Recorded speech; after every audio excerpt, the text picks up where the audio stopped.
Welcome to Extension Connection on Super Talk 1270.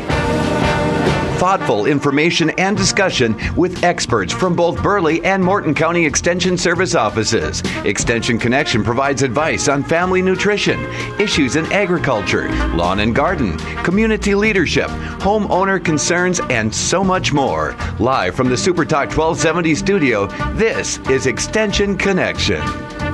Good morning and welcome to the Extension Connection. I'll get it out here eventually. And this is Jackie Buckley from the Morton County Extension Office, and I have Carla Mickle and Vanessa Hoynes here with us today. And just to let our audience know that we are taping prior to our show on Wednesday. We are going to be at the Living Ag Classroom on Wednesday, so we are unable to be live in the studio. So if you get a chance, stop by at the Living Ag Classroom and you can visit us there, or maybe take a time to go through the Living Ag Classroom as well. Yeah. Lots of things to see and learn. Yes, and so I'm going to be talking about my Wheat Commission elections that are going to be held later in the month. Some new research that's come out about vegetarians, that they're unhealthy and more mentally disturbed than most meat lovers, which is something that is that came out from Austria. I found on, I don't know if Amanda Radke from Beef Today put this on her column today, so we'll talk about that. And the Burleigh County Soil Conservation District, I guess I don't know if Ashley covered this last week, but they will be holding a winter grazing and feeding tour. Burleigh County sponsoring it, but it's actually being held in Morton County, so I think I can cover it. You both get dibs. Yes, we both get dibs on that. And then I also can visit about our livestock judging work that we did this last weekend. Vanessa, what are you going to be talking about? Well, being it's Ash Wednesday, I thought that is the beginning of the time of the year when everybody gets to start enjoying more fish. And so I thought we would talk a little bit about the benefits of eating fish, and then also some of the different ways that if you're getting tired, as you go through the Lenten season, if you get tired of eating fish, maybe some ways you can change it up. And then I'm also going to talk about some of the fruits and vegetables that are in season. So those are the ones that we should be focusing on because they're going to be the best quality and the best buys. And then we're going to talk a little bit about the DASH diet, which is a part of the heart health. And, of course, this is Heart Healthy Month. Okay. And for 4-H news, I am going to go over the results of the hippology contest this past weekend in Burleigh County. Also, tomorrow is a very important day in the world of 4-H as we partner with FFA as part of Giving Hearts Day. And so we're going to talk a little bit about Giving Hearts Day and how you can help those two great organizations with the things that they do to encourage youth to become better leaders and better citizens in their community, and also provide them with some life skills. And then I have some updates on some other 4-H events coming up. As everyone knows, it's a very busy time of year for 4-H with livestock judging, hippology, and archery. So we'll talk a little bit about those events as well. Well, that sounds good. Just as a note, I'd like to remind all Morton County producers that I will be holding my Wheat Commission, Oilseed, and Pea and Lentil Council elections. And those will be held on February 23rd, and that's a Monday at the Morton County Fairgrounds, and they'll be held at 1 o'clock. And so anybody who has grown or will be growing either wheat, oilseed, and pea and lentils for the next growing season, or did grow them last year, is eligible to participate. And they will be voted, and then they will be the Morton County representative, and then there will be district elections after that, usually sometime in March. These district elections will be held, and from the district election, they will elect a member that will be on the Wheat Commission, Oilseed Council, and the Pea and Lentil Board, which helps distribute many of the checkoff dollars that these crops give. And then that commission or board meets regularly to set policy and plan programs designed to expand worldwide use of U.S. Wheat, oilseed, and pea and lentils through export development, domestic promotion, research, trade, and public information initiatives. So once again, that election will be held February 23rd, which is a Monday. It's a Tuesday. Is it Tuesday? Excuse me. I'm sorry. I thought it was Monday. I was just looking at the calendar and I thought, I think I better help her out here. Okay. Thank you, Vanessa. Thank you very much. It's Tuesday, February 23rd at 1 o'clock at the Morton County Fairgrounds. So please feel free to stop by. If you are a grower of any of those three commodities, you are welcome to come and vote. Just a note is that we participated, or the Morton County kids in the Mandan FFA chapter participated in the Napoleon livestock contest and crops contest this past Saturday, and we're proud to announce that the Mandan FFA chapter, which myself and Ben Tokash and Luke Keller, we work with those kids, as well as Taylor Fries, and the Mandan FFA chapter was got a silver, which was really good for them. They were all new beginners that had never judged before, and so we're glad that they are doing so well. And then the 4-H kids, the junior kids, all those under 14 years of age, they were 4th place in the contest. And congratulations to them as well. I'm looking here for my participants. And the 4th place finish for the juniors was awesome also because of them being really new yes, judges also. They are. They are very new. Those include Courtney Schaff. She was 5th high individual overall. And then, let me see, Faith Heim. And I should have highlighted these. Also participating were Chase Heim, Clayton Marole, Jada Bonagoski, Cooper Strumman, and Cassidy Strumman was our other high-placing individual at 16th. And so those were, awesome. She's doing well, and so we're glad for that. And then we had 3 seniors in the 4-H division, and that was J.C. Haig and Kelsey Schaff and Sarah Yoakum, and they were second. And awesome. They were disappointed because they lost by 2 points. Oh, which is, my goodness. yes, Oh. yeah. So they were disappointed. And then other good news is that the New Salem FFA chapter, which we go, they come to Mandan to work out as well. Connor Kelber was high individual at the contest in Dickinson, because there was 2 contests going on the same day, and that team also was first, I believe, in the FFA division. So good news for them. That's wonderful. And so our kids are excited. They will be traveling to Fargo this week for Little I, and I think the Hippology kids will as well. Yep. And that contest is on Friday. And so we're excited to participate there as well. Yeah, lots of competition. Same. Yep. Yeah, same this weekend. The Burleigh County the Morton County Hippology team competed over in Burleigh County. They did pretty well. Had a very good day, and they placed. Let's see, the seniors placed 2nd overall. The juniors placed 5th. And we have 2 beginners who had only been with us for a week, and they placed 1st in their division, so they had a really good day as well. And their next contest, we're headed to Little I with the rest of the livestock judging team, and leaving Thursday. That's going to be a big day. Lots of teams there, right, Jackie? Yeah, there will be. That'll be a big contest. Yeah. That'll be, except for state, that is one of the largest contests that we participate in. Because they invite teams from Minnesota as well as North Dakota. Yes, and sometimes we'll end up with somebody from South Dakota as well, depending on if they want to miss school or not, because it is on a weekday. But yeah, we get a lot of teams from Minnesota. Yeah. And so, we're excited to be participating in that as well. And then at Little I, of course, they also have agronomy and crops contests as well. And then for the FFA, on the FFA side, they also have what we call ag sales, where they have a product and then they have a team event, and these kids are trying to sell a product to a panel of 2 judges. And so Carla and I have judged that on the state level, and that's kind of fun. It is.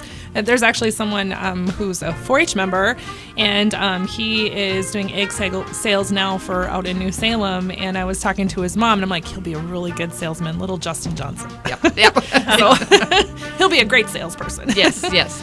And so we're going to go for a break. Jim is cueing us for the break, and we'll be back in just a couple minutes.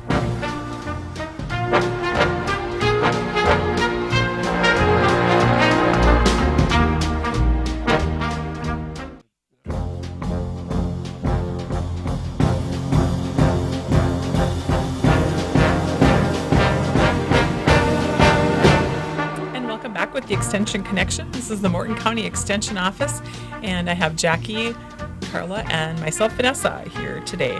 And so we're going to start talking a little bit about today is a big day for many people in the community, Ash Wednesday, the beginning of the Lent season. And of course, right along with that, a lot of people are also beginning to fill their freezers and refrigerators with, yes, Jackie, say it. Fish. Fish, yes. I bought mine on Sunday. See? So we're going to talk a little bit about the benefits of eating fish, even though Jackie has shared with me that when you have to eat fish, it's not as enjoyable. But maybe we can think about some ways where we can make it more enjoyable too. But starting out with some interesting things about fish to remember is that, of course, fish is any seafood is in the protein group, and just a 3-ounce serving of seafood provides more than half of the a daily protein needs of an adult, and also gives us less than 100 calories. So, for somebody who's watching their calories, fish is a really good source of protein and very low in calories. However, many fish, and everybody knows where I'm going here, many fish and seafood recipes are also very high in fat, and it's not because of the fish, but it's more because of how we choose to cook it and prepare it. Or what we put on it. Or what we put on it, exactly. The fish fries and the deep frying and all those kinds of things, of course, add lots of extra fat. And so we take a healthy food and just like we're really good at doing, and adding other things to it that just bring down its health level. But if you choose to grill or steam or broil fish, those are cooking methods that don't add any extra fat. Another thing to think about is, of course, we'll also have seafood and we'll dip it in butter sauce, or we have mayo-based tartar sauces that we add to many of our different kinds of fish. And of course, those also boost the calories, again, higher in fat. Instead, what we could do is take advantage of lemons, adding lemon juice, sprinkling lemon juice over the top of our fish can give it a nice added flavor. Also using spices, lemon pepper, lots of different spices that you might enjoy that add a lot of flavor, but of course don't add any of those fat calories or other calories. And so good things to think about. Another good reason that fish kind of fits into our daily life is because the American Heart Association has recommended that we try to have 2 servings of fish per week because it can have heart health benefits. And of course, this is also Heart Health Month, February, so it's a good marriage of the two right now. And so looking at fish like salmon, tuna, crab, shrimp, and other fin fish and shellfish contain varying amounts of omega-3 fatty acids. Now, I was just talking about fat and how we want to have less of that, but omega-3 fatty acids are a type of polyunsaturated fat, and those have been linked by some researchers to enhancing heart health. They also can lower our blood pressure and also in some cases can relieve arthritis symptoms. And so omega-3s are a healthy fat. Those are the kinds of fats that we get that we want. Unfortunately, those aren't the kinds that we get when we deep fat fry things. So we want to be looking for those. We call them the fatty fish, the salmons, the tunas, those kinds of fish. If you decide to vary your protein sources, you can also go easy on the food budget because during this time of wanting to eat more fish, many times fresh fish and frozen fish is going to be more expensive than if you look at a less expensive choice, which could be canned fish, looking at the salmons and the tunas and those kinds of things. And of course, there's many different ways that you can serve canned fish. And I do have a publication. If you go online and you type in at our website ways to cook canned fish, it'll come up with 7 different ways that you can make canned fish. And actually, there's more than that. It's just those are kind of the main areas or main types. So thinking about making taking your canned fish and making it into a patty, adding chopped herbs and spices, and sometimes you might add some breadcrumbs or those kinds of things to give it some body, or perhaps rice or maybe some spicy sauce that you might add to it, and then baking those patties can be a great way to put fish into your diet. Also serving canned fish with pasta, and of course you can think about hot types of meals like tuna casseroles or salmon casseroles, but you can also have it cold, having a macaroni salad or a pasta cold salad type thing. Another way that you can serve canned fish is just having a pile of healthy greens and putting it on top of those greens, whether, again, tuna or salmon could be added to a nice salad in place of maybe you're used to having chicken on top of that salad. Let's have some tuna or salmon in place of that. And this, again, can give you a different flavor, a different look, and a different way of having fish during that week. Another thing you can do is just simply taking canned fish and adding it to rice. Mixing it with rice gives the rice some additional flavor. You can also have that served with some steamed vegetables and other spices that you might want to add to that to give it a different flavor. And the fifth way, another way that we're all probably used to, is maybe making a sandwich. Taking that canned fish, mixing it with perhaps mayonnaise, or if you haven't tried it before, mixing it with Greek yogurt can give it that little bit of zip and flavor. Adding some chopped celery, other types of vegetables that you might want in there. Spread it on whole wheat bread, and then topping it with a leaf lettuce and another slice of bread. So it can be a healthy snack or a lunch you could take to work with you. Also, you can create dips and spreads. Again, using Greek yogurt, mixing with it, or mayonnaise and other spices, and serving it with whole wheat crackers, which could have been served last night during the big game, that kind of thing. And then lastly, something that's kind of caught on in many parts of the country, and even here in North Dakota, is a fish taco. Taking your canned fish and creating a wonderful taco, whether it's using tortillas or using the crispy taco shells, adding lemon wedges or avocado slices, salsa, sour cream, or Greek yogurt. All those things can add to a really delightful fish taco. The handout that I'm talking about also has some recipes for creamed tuna or salmon on toast, which would be another that has that specific recipe. Also a recipe for tuna pasta salad, and also something that I think everybody had when they were a kid, a tuna melt. Yep. Yeah. And cream tuna on toast was a big thing too. Yeah, so some of those things are good recipes to kind of bring back and mix it up a little bit. I think many times when, like Jackie was saying, when you're forced to have something, sometimes our ingenuity kind of goes by the wayside and we get stuck in a rut. So thinking of maybe some different ways to do that. So those are some great ways to use canned fish. If you are buying fresh fish or frozen fish, make sure that you're shopping and looking for some use by dates. Especially when you're buying fresh fish, make sure you're using your nose because fish should have an ammonia smell, telling you that is fresh. It should have that type of a smell. And then also checking if there is any mercury issues.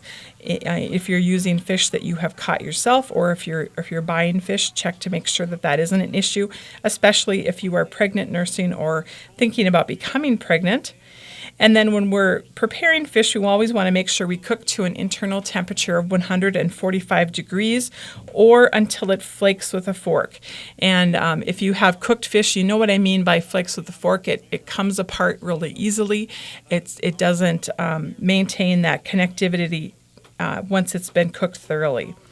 And so, of course, if you have any other questions about fish that you might be cooking or things that you might be wanting to look for, be sure to hit our website, and we will have some other recipes shared through Facebook also during this Lenten season. And so with that, we are going to take a break, and we will be back in a few minutes with the Extension Connection.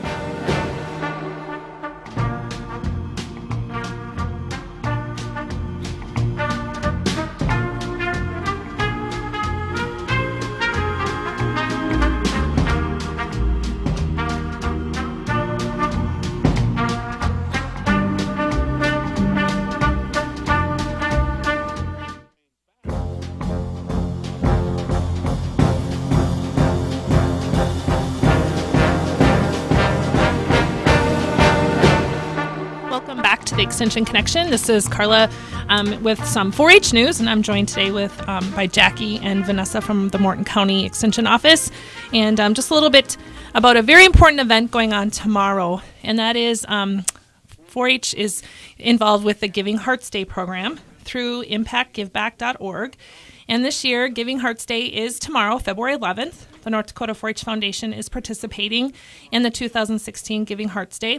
This is a 24-hour online fundraising event that benefits nonprofit organizations in North Dakota and Western Minnesota. And something really cool about the Giving Hearts Day program here that 4-H is involved with, we actually partner with FFA. And so we're out. There's some marketing things that you'll see. I know some pictures in the paper of FFA kids in blue jackets, and then 4-H youth in their white shirts with a clover. So a great partnership. Meredith Gilroy from the North Dakota 4-H Foundation, she's a director, and she has said that all donations for the first $4,550 will be matched. Anything. So if you pledge $10, your $10 becomes $20. And so it's a great opportunity to donate a really nice sum of money to the North Dakota 4-H Foundation. And of course, the 4-H Foundation, their job is to secure and manage financial resources to enhance and expand the state's 4-H programs. Funds raised will support state and local 4-H leadership development and educational opportunities in areas of animal and plant science, consumer and family science, healthy lifestyle education, engineering and technology, environmental and earth sciences, citizenship and personal development, and communication and expressive arts. And research shows that youth who participate in 4-H do better in school, and they are 4 times more likely to contribute to their communities and 2 times more likely to make healthier choices. By supporting the North Dakota Foundation on Giving Hearts Day, it takes 3 easy steps. You want to visit impactgiveback.org. You want to click on donate, and you want to choose 4-H Foundation of North Dakota. And Giving Hearts Day started in 2008, and it generated 1,452 online donations, totaling $325,000 for local nonprofit organizations. And I know I've received some emails from other places that I'm involved in that are involved with the Giving Hearts Day. But for local nonprofit organizations in 2015, the 8th annual Giving Hearts Day event generated 30,528 donations to 287 charities through North Dakota and Western Minnesota, and they raised $6.96 million. So a great effort in 24 hours of time to give back to one of your favorite charities or foundations that you are interested in giving to. And just a little bit more about those areas that the foundation supports here. In North Dakota, the Communication and Expressive Arts provides an opportunity for youth to practice and gain confidence in communicating in a variety of situations through various methods. We offer speeches, demonstration contests at a local level, a district level, and of course at the state level. And they're able to get up in front of a group, gain some confidence in themselves, increase their ability to speak in front of a group. That's not always the easiest thing to do. I struggle sometimes as an adult to do that. But I can say through 4-H, when I was a 4-H'er, it definitely helped increase my confidence to do so. Citizenship and civic engagement. We have some programs that the youth in North Dakota can be involved with. Citizenship Washington Focus, which is a national event that youth can go and attend in Washington, D.C. Typically that is in June. Citizenship in Action. That is a North Dakota event where we get together for a couple of days. We talk about giving back to your community, becoming a good leader, service learning, and state government as well. Learn about the legislative cycle. Yep. And so a lot of really great tools for you to use and understand so that when you become that age of 18, that you take an active approach in your community, whether it be through voting or perhaps you decide to run as a legislator or governor, or potentially we have a future president out there. You never know. So we also have Helping Hands Day here in North Dakota, where 4-H clubs get together a specific week, and we help out different areas in our state that might need it. A few years ago, one that comes to mind real quick is when the floods were in Minot. We had a huge Helping Hands Day. We went up there, 4-Hers from across North Dakota. We took buses, and we helped clean up, and that was very impactful, I know, on the kids and myself, but definitely something that the North Dakota 4-H Foundation supports, giving back to the community and becoming a better citizen. Consumer and Family Sciences. This program teaches youth to be creative and good decision makers. And Vanessa works with this team in our county. Youth have the chance to explore business and finances. They learn how to be a smart shopper and just gain confidence in their shopping abilities, really. So when they're given a scenario, and they have to make the best judgment call of what they would purchase for the scenario that's given to them. That's also a good chance to do some decision making and then being able to stand up for the decision that you've made and present that. We have Science, Engineering, and Technology, and this provides youth with opportunities to experience and develop skills in science, engineering, and technology-related areas. 4-H offers a number of events, educational resources, and experiences that support this objective. The youth can help them throughout their 4-H career, and if you decide to pursue a life career in a science, engineering, or technology field, this really benefits you. Some of the programs there is they have aerospace camp up in Grand Forks. They offer robotics events throughout the state. And also something that I know kids are really excited about is the film festival, where they go to Missouri and they get to spend some time down there at the National Festival for Film for 4-H. So something really fun. And if folks are interested in seeing some of the films made by North Dakota 4-Hers, they can see them at the state fair. Yep. Typically that's held the first Sunday or the Sunday of the fair upstairs, and they roll out the red carpet and everything. It's pretty neat. So, and they have popcorn. Yeah, have to have that for a movie. Exactly. Environmental science, and this program provides young people firsthand experience in utilizing alternative energy, conserving energy, and learning how to limit humanity's impact on our environment. And that's through our environmental science programs, agriculture science, outdoor skills, land judging, of course, range judging, and crop judging, which we're in the middle of that season as well. So environmental science is another area the 4-H Foundation supports. Animal science, they participate in animal-related projects that guide them in learning about raising, feeding, caring for, judging, training, and showing their animals. Project areas include dairy, beef, sheep, swine, poultry, rabbits, horses, dogs, cats, and veterinary science. Phew, lots of them. And let's see here, livestock judging, meats judging, the horse program, and dairy judging, all part of the animal science. And of course, as Jackie had visited about the livestock judging team just kicking off their season here with a contest this past weekend. Of course, that goes all the way through March, because Jackie helps out with the FFA, and that state contest is in Minot at the end of March. Personal development and leadership. Our program's designed to help 4-H members become better leaders, develop a high sense of self, and create strong ethics in their everyday lives. This could be through the North Dakota 4-H Ambassador Program, National 4-H Congress, National 4-H Conference, Extension Youth Conference, which is a week-long event held at NDSU, and just really character education. Some special programs is Operation Military Kids, 4-H Camp, which you'll hear us talk about a lot in the coming weeks, and of course the North Dakota State Fair, where we have all kinds of events going on, including all of the non-living exhibits that we have.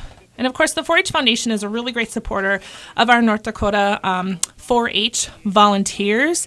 And volunteers can be everything from those that help us judge at the county fair to those organizational leaders that we have that are helping run and assist the clubs. So some great things that the North Dakota 4-H Foundation does to support youth in our community. And I guess I just really encourage you, if you have a moment, to log on, again, to impactgiveback.org and click on donate and choose the 4-H Foundation North Dakota. You're really benefiting youth from across the state, not just locally here in the Burley-Morton area, but all across the state. And with that, we'll wrap up here for a break and be back with the last part of Extension Connection.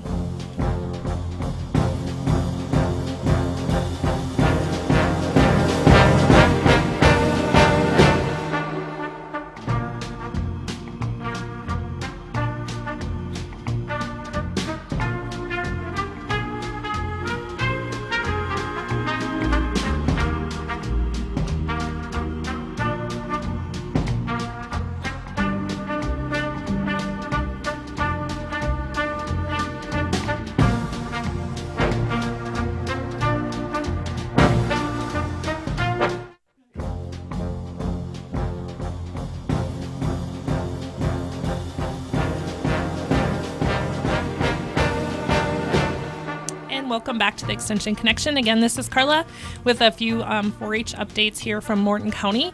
Let's see here. This coming weekend is a really busy weekend, like we said. Little I, of course, is on Friday, and we'll be taking the livestock, the crop, and the hippology team to Fargo. We're leaving Thursday. The hippology team is also participating in the Northwest Minnesota Project Bowl up in Crookston, Minnesota, and that's on Saturday. And then we'll be back Saturday. Also, there is an archery event going on up in Candu, and we have about 7 Morton County youth participating in that. And so they'll be headed up there. So very busy county. They'll have 4-H kids everywhere. And then next week, we have a little bit of a break. We do have some workouts scheduled for next week. And then coming up, there is Kindred, of course. FFA is this weekend. There is the Southeast Judging Classic, February 27th. Mercer County is holding the West River Judging Contest, and that is coming up February 27th as well. And there is archery coming up March 5th and March 12th. And in March 5th, we will be up in Minot, and on the 12th, we are headed to Fargo for the very first Southeast District archery event, and that'll be held at the West Fargo, the fairgrounds in West Fargo. So lots of different events coming up. Of course, we're busy preparing for and taking registrations already for Project Expo and Consumer Choices and Fashion Review and all those events coming up here this spring. So very busy time with 4-H events going on. And if you have any questions or you're interested in joining 4-H in Morton County, please contact our office at 667-3340, and we would be happy to answer any questions that you might have. Yeah, and there's still time to join. There is, absolutely. Yes, although time is getting short. Well, yep, but really we can, if you want to register for 4-H in July, just knowing that you won't have your 6 meetings in to show at the county fair, but you will, certainly are welcome to do so. Become part of the Morton County 4-H family. There's a lot of us, over 400, if you count all the 4-H volunteers we have in the 4-H youth. And if we count all the parents, we would have lots and lots more. So it's a great organization. I encourage you, if you, like I said, have any questions, to please contact your local county extension office or visit with the Morton County office. Throw that number at you again, 667-3340. And with that, I'm going to kick it back over to Jackie. Yes, Carla, thank you for all that good 4-H update for the next couple of weeks. The Burley County Soil Conservation District is sponsoring a winter grazing and feeding tour. The theme of it is Waste Not, Want Not, Benefits of Building Soil Biology. And this event will be held Tuesday, February 16th, as we said earlier. February 16th, and it'll start at 1 o'clock, end at 4:30 p.m. And we'll be starting at the Ken Miller Ranch, south of Mandan on Highway 1806. And there we will be touring at Ken's Ranch, where he has a bale grazing situation set up for his cows. It's very interesting. I was down there a couple weeks ago, and then we were down there last fall because we are doing a winter bale grazing project through the NDSU Extension Service. And we did cow body conditioning score on the cows. We did hay samples as to what the hay samples are nutritionally. We also did soil samples, and then we're going to see if we can figure out a way to measure the waste that is left there and how do we attribute that to the improving the soil biology. And then the tour will include building soil health with bale grazing, an animal performance review, nutritional requirements for livestock in winter. After we've done the tour, we will be returning to Mandan to the ARS station south of town, and we'll be visiting about grazing corn stalks and winter grazing alternatives. You need to call the Burleigh County, the Burleigh County Soil Conservation District office at 250-4518, extension 3, by February 12th, which is Friday, correct? Yes, yep, Friday. To register with the number of attending so that appropriate plans can be made. For handouts, and so that we have a kind of a count as to how many people may be attending. Once again, this is sponsored by the Burleigh County Soil Conservation District and the Natural Resources Conservation Service in Bismarck, being held at the Ken Miller Ranch south of Mandan on 1806. If you have further questions, I have a handout here, and I can get that to you, and that'll be Tuesday, February 16th from 1 to 4:30 p.m. in the afternoon, free of charge for anybody that would like to attend. I mentioned at the beginning of the show, and maybe this is a bit controversial, but a new study, and Amanda Radke shared this today on her blog on Beef Today, and the University of Graz, I believe that's in Austria, has found that vegetarians are unhealthier and more have more issues with their health. And according to the study, vegetarians are more often ill and have lower quality of living than meat eaters. To make these conclusions, scientists evaluated data from the Australian Health Interview Survey and European Health Interview Survey, which evaluated 1,320 people sorted into 4 groups, including vegetarians, meat eaters, with lots of fruits and vegetables, which we know that fruits and vegetables attribute to a good healthy diet. Oh, yeah. Little meat eaters and then big meat eaters. The study concluded that vegetarians have twice as many allergies as big meat eaters do, 30% to 16.7%, and showed that they showed 166% higher cancer rates, which is something that's very interesting.